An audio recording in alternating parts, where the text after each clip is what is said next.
Thursday, the 26th of October 2017, 10:47 press release Royal Society Thursday, the 26th of October 2017 Climate change threatens health of New Zealanders in varied ways. Many factors that contribute to the health of New Zealanders will be affected by climate change, finds a new report by Royal Society Te Aparangi.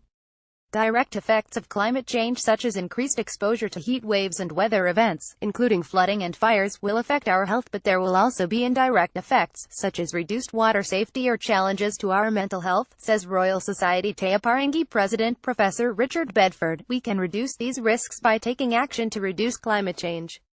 Further, if we know what the risks are, we can prepare for them and reduce negative outcomes. If we think of the basic building blocks of health, such as our shelter, the air we breathe, water we drink and the food we eat, all will be affected by climate change. We can expect more particulates and pollen causing increased respiratory problems like asthma, contamination of drinking water supplies and increased toxic algal blooms, as well as increased food spoilage or crop failures, which may reduce food safety and affordability. Then there is the social and mental disruption that could come from the breakdown of communities if people need to relocate, and also the toll that repeated stresses can have on our mental health. Hotter days can lead to higher rates of aggression, and there is also research that shows that rates of heart attacks and strokes can increase as temperatures rise.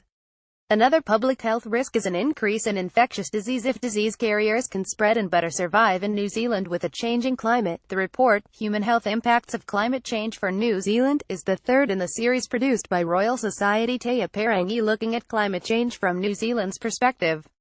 The first report, Implications of Climate Change for New Zealand, summarized the findings of what changes we can expect, and the second, Transition to a Low-Carbon Economy for New Zealand, looked at the options for mitigating climate change through reducing our emissions of greenhouse gases. Professor Alistair Woodward, epidemiologist and biostatistician at University of Auckland, who contributed to the latest report on health, says one of the changes that is going to impact heavily on our health is an increase in droughts. There is going to be a reduction in rain, particularly on the eastern side of the country, and more rain on the west, but the increase in drought frequency is going to put a lot of pressure on our rural economy. We know that there is a relationship between the rural economy, the welfare of the people working in the rural economy, and the frequency of mental health problems. All kinds of health issues are related to communities under stress, and that's something we've got to anticipate and prepare for. The report finds that climate change will likely exacerbate existing socioeconomic and ethnic health inequalities. We don't think that climate change will affect everybody equally or evenly. You can think of it a bit as a threat multiplier.